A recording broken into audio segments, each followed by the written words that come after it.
आज हम आपको कर्मधारय समास समझाएंगे, क्योंकि उस दिन हमने आपको जो है दो समास समझा दिए। समास के भेद कितने होते हैं, 5 जो भी आपको बता दिए थे, 5-6। और उसके बाद जो है समास क्या होता है बता दिए थे, विग्रह क्या होता है, ये सब हमने आपको उस दिन बता दिया था। आज हम आपको तीसरा नंबर का समास, कर्मधारय समास। कर्मधारय समास क्या होता है? जिस समास के पदों में जिस समास के पदों में विशेष विशेषण अथवा उपमेय उपमान का संबंध होता है। जिस समास के पदों में विशेष विशेषण अथवा उपमेय उपमान का संबंध होता है, उसे कर्मधारय समास कहते हैं। अब विशेष विशेषण और उपमेय उपमान का संबंध होता है, उसे कर्मधारय समास कहते हैं। तो उदाहरण में क्या होगा? नीलांबर, नीला है अंबर जो, तो नीला क्या है? विशेष विशेषण क्या है? अंबर। ठीक है। अब नीला क्या है? अंबर है।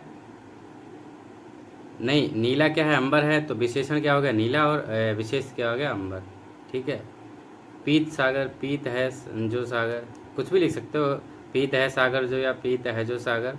ठीक है। नील है उत्पल जो, नीलोत्पल। महात्मा, महान है जो आत्मा। तो ये सभी जो है आपके कर्मधारय के उदाहरण हो जाएंगे। ठीक है। नीलांबर, नीला है अंबर जो, तो अंबर क्या हो गया? ये आपका जो है विशेष से हो गया। विशेषण क्या है? नीला। भाई अंबर नीला क्या है? अंबर है नीला। पीत, पीत सागर, पीत है जो सागर। ठीक है। तो सागर क्या है? सागर आपका विशेष से है। पीत क्या है? ये विशेषण है। ठीक है। नीलोत्पल, नील है उत्पल जो, महात्मा, महान है जो आत्मा। महान क्या है? भाई आत्मा ही तो महान है। ठीक है। तो आत्मा क्या हो जाएगा? विशेष से। और महान क्या हो जाएगा? विशेषण। ठीक है। इसी प्रकार से नया आपका जो है वो आता है द्विगु समास। नया आपका द्विगु समास आता है। द्विगु समास में क्या है? जिस समास में प्रथम पद संख्यावाची। इस समास में क्या होता है? पहला पद कैसा होता है? ये तो सरल समास है। जिस समास में प्रथम पद संख्यावाची होता है और उससे समूह का बोध हो, जैसे 5 पात्रों का समाहार। समाहार क्या मतलब? समूह। समाहार मतलब समूह। ठीक है। तो उससे समूह का बोध होता है, उसे द्विगु समास कहते हैं। ठीक है। अब प्रथम पद कैसा होता है? संख्यावाची। प्रथम पद क्या है? ये आपका पंच जो है, ये क्या है? संख्यावाची है। पंच है, संख्यावाची है। नव है, संख्यावाची है। त्रि है, संख्यावाची है। ये सब क्या है? आपके जो हैं वो सब संख्यावाची है। ठीक है। पंच है, नव है, त्रि है, सब संख्यावाची। अब क्या है? पंच पात्र, 5 पात्रों का समाहार, 5 पात्रों का समूह। ठीक है। पंच रत्न, 5 रत्नों का समूह। भाई जिस पद में प्रथम पद क्या हो? संख्यावाची। पहला पद संख्यावाची हो गया पंच। फिर क्या कह रहा है? उससे समूह का बोध हो। किसका बोध हो? समूह। तो समूह का बोध का मतलब, जैसे 5 रत्नों का समूह, 5 पात्रों का समाहार, 9 ग्रहों का समूह। तो इसमें क्या हो? किसका बोध हो रहा है? समूह का बोध हो रहा है। किसका हो रहा है? समूह का। तो 9 ग्रहों का समूह। त्रिफला, 3 फलों का समूह। अब प्रथम पद क्या है? संख्यावाची। त्रि मतलब 3 संख्यावाची हो गए। त्रिफला, 3 फलों का समूह। ठीक है। इस तरह से जो है क्या नाम, ये आपका द्विगु समास हो जाएगा। अब नया समास आपका जो है वो आएगा बहुब्रीहि समास। कौन सा है? बहुब्रीहि समास। तो बहुब्रीहि समास में क्या है? बहुब्रीहि समास दोनों पदों के अलावा, मतलब इसमें 2 पद हैं, दोनों पदों के अलावा किसी तीसरे की प्रधानता होती है। जैसे लंबोदर, लंबा उधर, दोनों पद हो गए। भाई लंबा भी हो गया, उधर भी हो गया। अब फिर क्या कह रहा है? तीसरे पद की प्रधानता होती है। किसकी होती है? तीसरे पद की प्रधानता। तीसरा पद क्या है? श्री गणेश। भाई ये क्या हो गया? तीसरा पद हो गया। क्या कह रहा है? दोनों पदों के अलावा किसी तीसरे पद की प्रधानता होती है, किसी अन्य पद का अर्थ प्राप्त होता है। भाई ये है अन्य पद का ही तो अर्थ प्राप्त हुआ, अर्थात श्री गणेश। लंबोदर, लंबा है उधर जिसका। लंबोदर का मतलब क्या है? लंबोदर का विग्रह क्या होगा? लंबा है उधर जिसका, अर्थात श्री गणेश। अब क्या कह रहा है?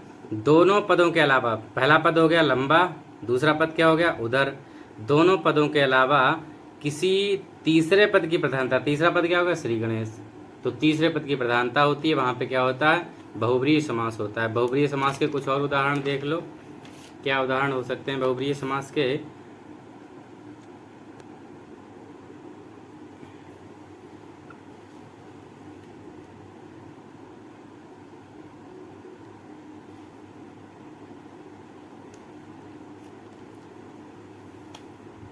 जैसे कि चतुर्भुज, क्या हो जाएगा, चतुर्भुज। तो चतुर्भुज का समास विग्रह क्या होगा, चार हैं भुजाएं जिसकी, चार हैं भुजाएं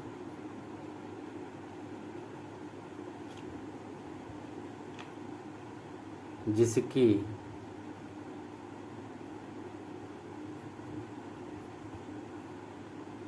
ठीक है। तो वो हो जाएगा आपका चतुर्भुज।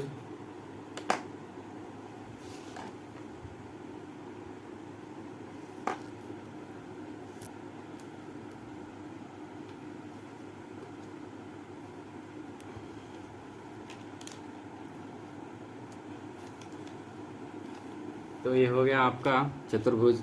नेक्स्ट एग्जाम्पल मान लो 10 मुख ले लो। नेक्स्ट एग्जाम्पल 10 मुख। तो 10 मुख में क्या हो जाएगा, 10 हैं मुख, हाँ तो 4 हैं भुजाएं जिसकी, अर्थार्थ, अर्थार्थ विष्णु।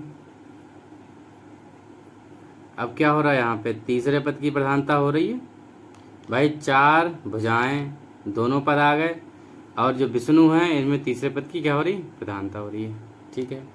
10 मुख क्या है, 10 हैं मुख जिसके, 10 हैं मुख जिसके रावण। तो 10 मुख, 10 मुख दोनों पद आ गए, तीसरे पद की प्रधानता, और तीसरा पद क्या है, रावण।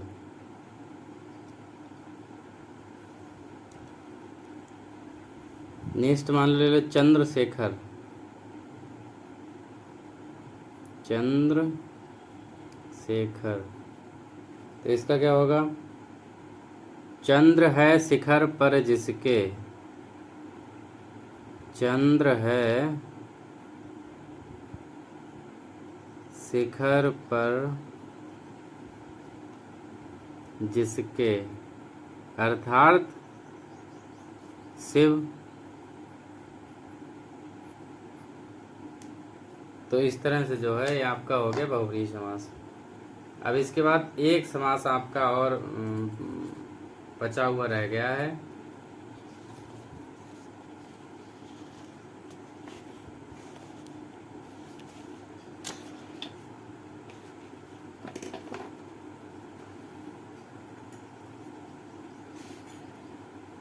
छः नंबर का लास्ट समास। इसे कहते हैं द्वंद्व समास। क्या कहते हैं, द्वंद्व समास।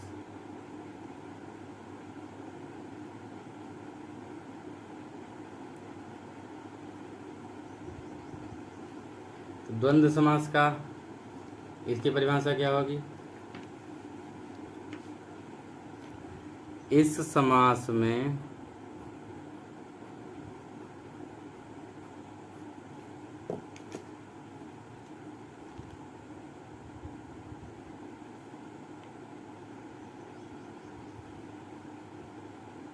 दोनों पद प्रधान होते हैं।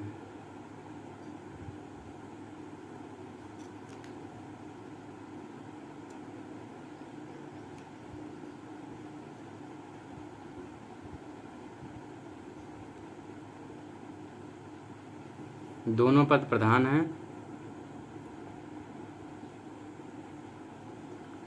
समुच्चय बोधक अवयव,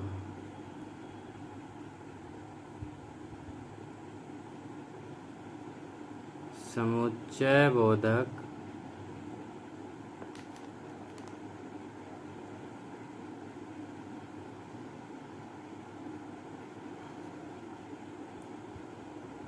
का लोप हो जाता है।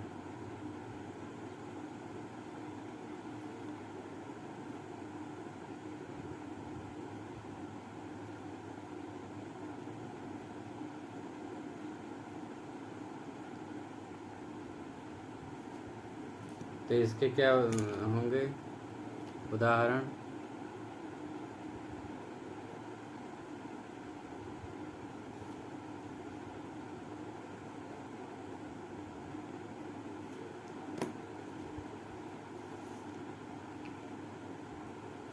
जैसे मान लो राम लक्ष्मण,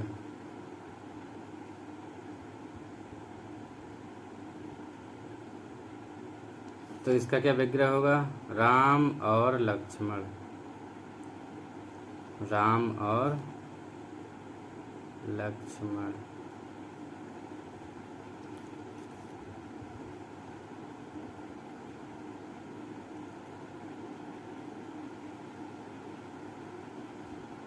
लव कुश, तो इसका क्या हो जाएगा? लव और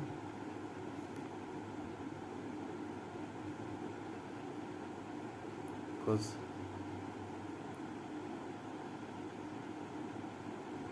रात दिन, रात और दिन, ये हो जाएंगे इनके एग्जाम्पल।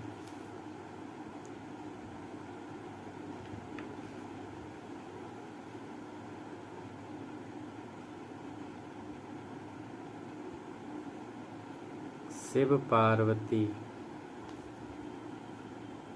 तो शिव और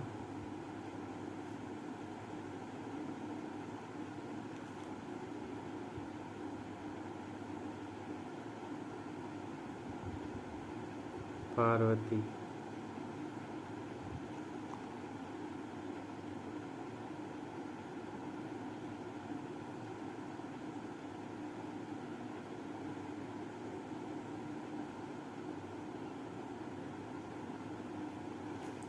ठीक है, तो ये हो गया आपका द्वंद्व समास। द्वंद्व समास क्या होता है?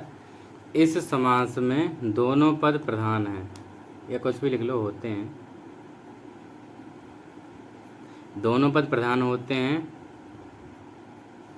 और समुच्चय बोधक अवयव का लोप हो जाता है।